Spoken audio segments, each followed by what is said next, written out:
ಎಂಎಸ್ಸಿಸಿಯ 45ನೇ ವರ್ಷದಲ್ಲಿ ಚಿಕ್ಕಮಗಳೂರಿನಲ್ಲಿ ರಾಷ್ಟ್ರಮಟ್ಟದ ಆಟೋಕ್ರಾಸ್ ಚಿಕ್ಕಮಗಳೂರು ಗ್ರಾವೆಲ್ ಫೆಸ್ಟ್ ಅನ್ನು ಮೇ 3 ಮತ್ತು 4ರಂದು ಚಿಕ್ಕಮಗಳೂರಿನಲ್ಲಿ ಆಯೋಜಿಸಲಾಗಿದ್ದು, ಈ ಆಟೋಕ್ರಾಸ್ನ ಪ್ರಾಯೋಜಕತ್ವವನ್ನು ಆಕ್ಟ್ವೇನ್ ಮತ್ತು ವಂಶಿ ಮರ್ಲಾ ವಹಿಸಲಿದ್ದಾರೆ ಎಂದು ಅಭಿಜಿತ್ ಪೈ ತಿಳಿಸಿದರು. ಚಿಕ್ಕಮಗಳೂರು ವತಿಯಿಂದ ಎಲ್ಲರಿಗೂ ಸ್ವಾಗತ ಸರ್. ಈ 4ನೇ ತಾರೀಕು ಚಿಕ್ಕಮಗಳೂರು ಗ್ರಾವೆಲ್ ಫೆಸ್ಟ್ ಅಂತೇಳಿ ಆಟೋಕ್ರಾಸ್ ನ್ಯಾಷನಲ್ ಚಾಂಪಿಯನ್ಶಿಪ್ ಮೊದಲೇ ಸರ್ ಚಿಕ್ಕಮಗಳೂರು ನಡೀತಾ ಇರೋದು.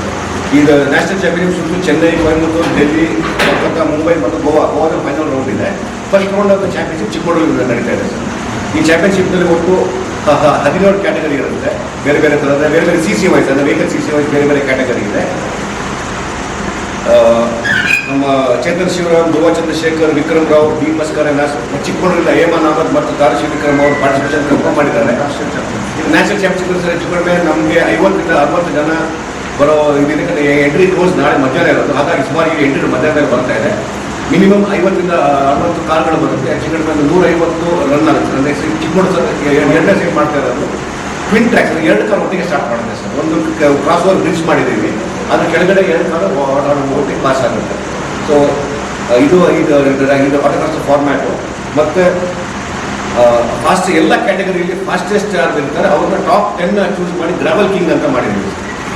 ಅದು ಸಾಯಂಕಾಲ ಲಾಸ್ಟ್ ನಡೆಯುತ್ತೆ. ಎಲ್ಲ ಕ್ಯಾಟಗರಿ ಮುಗಿದ್ಮೇಲೆ ಫಾಸ್ಟೆಸ್ಟ್ 10 ಜನ ಯಾರು ಫಾಸ್ಟೆಸ್ಟ್ ಟೈಮ್ ಮಾಡಿರ್ತಾರೆ ಅವ್ರ ಕ್ಯಾಟಗರಿ ಗೆದ್ದಿರ್ತಾರೆ. ಆದರೆ ಗ್ರಾವೆಲ್ ಕಿಂಗ್ ಅಂತ ಒಂದು ಅಟ್ರಾಕ್ಷನ್ ಮಾಡಲಿಕ್ಕೆ 10 ಜನ ಫಾಸ್ಟೆಸ್ಟ್ ಡ್ರೈವರ್ಗಳನ್ನ ಚೂಸ್ ಮಾಡಿಬಿಟ್ಟು ಅದು 5 ರನ್ ಓಡಿಸ್ತೀವಿ ಸರ್. ಅಂದರೆ 2 ಕಾರಿಂದ 5 ರನ್ ರೌಂಡ್ ಆಗುತ್ತೆ. ಅದ್ರಲ್ಲಿ ಯಾರು ಗೆಲ್ತಾರೆ ಅವರು ಚಿಕ್ಕಮಗಳೂರು ಗ್ರಾವೆಲ್ ಕಿಂಗ್ ಅಂತ ಆಗ್ತಾರೆ ಸರ್. ಅವರಿಗೆ 1 ಲಕ್ಷ ರೂಪಾಯಿ ಸ್ಪೆಷಲ್ ಕ್ಯಾಶ್ ಬಹುಮಾನ. ಈ ರ್ಯಾಲಿ ಈ ಟೋಟಲ್ ಚಾಂಪಿಯನ್ಶಿಪ್ನ ಪ್ರಾಯೋಜಕತ್ವವನ್ನು ಆಕ್ಟೇನ್ ಪಿಟ್ಸ್ ಅಂತ ಒಬ್ಬರು ತಗೊಂಡಿದ್ದಾರೆ, ಪ್ರಮೋಟರ್ಶಿಪ್. ಅದರ ಸ್ಪಾನ್ಸರ್ ವಂಶಿ ಮರ್ಲಾ ಸ್ಪೋರ್ಟ್ಸ್ ಸ್ಪಾನ್ಸರ್ ಇದೆ ಸರ್, ಇಡೀ ಚಾಂಪಿಯನ್ಶಿಪ್ ಸ್ಪೋರ್ಟ್ಸ್ ಫೌಂಡೇಶನ್. ವಿಜೇತರಿಗೆ 7 ಲಕ್ಷ ರೂಪಾಯಿ ಮೌಲ್ಯದ ಆಕರ್ಷಕ ಟ್ರೋಫಿ ಮತ್ತು ನಗದು ಬಹುಮಾನಗಳನ್ನು ನೀಡಿ ಗೌರವಿಸಲಾಗುವುದು ಎಂದರು. ಆದಾಗ ಇದಕ್ಕೋಸ್ಕರ ACLS ಆಂಬ್ಯುಲೆನ್ಸ್ ಫೆಸಿಲಿಟಿ ಮಾಡಿದ್ದೀವಿ. ಅಂದರೆ advance life care support system ambulance ವ್ಯವಸ್ಥೆ ಆಗಿದೆ ಸರ್. ಇದು ಗ್ರೌಂಡಲ್ಲಿ ನಡೆಯೋದ್ರಿಂದ ಆ ಥರ ಏನು ಇದು ಇರೋದಿಲ್ಲ. ಮತ್ತೆ ಸರ್ ಇದು ಕಂಪ್ಲೀಟ್ ಪ್ರೈವೇಟ್ ಪ್ರಾಪರ್ಟಿ. ಮತ್ತು ಬರುವಂಥ ಸರ್ ಸ್ಪೆಕ್ಟೇಟರ್ಸಿಗೆ ತೊಂದರೆ ಆಗಬಾರ್ದು ಅಂತೇಳಿ ಬಂದಿರೋರಿಗೆ ಪಾರ್ಕಿಂಗ್ ವ್ಯವಸ್ಥೆ ಕೂಡ ಮಾಡಿರಿ ಸರ್ ಕಂಪ್ಲೀಟಾಗಿ. ಏನು ಪಬ್ಲಿಕ್ಗೆ ತೊಂದರೆ ಆಗಬಾರ್ದು, ರೋಡನ್ನ ಬ್ಲಾಕ್ ಆಗಬಾರ್ದು ಅಂತೇಳಿ ಅವರಿಗೆ ಸ್ಪೆಕ್ಟೇಟರ್ಸಿಗೆ ಕಂಪ್ಲೀಟ್ ಬೇರೆ ಪಾರ್ಕಿಂಗ್ ವ್ಯವಸ್ಥೆ ಮಾಡಿದ್ದೀವಿ. ಸುದ್ದಿಗೋಷ್ಠಿಯಲ್ಲಿ ದಿಲೀಪ್ ಜೈನ್ ಉಪಸ್ಥಿತರಿದ್ದರು.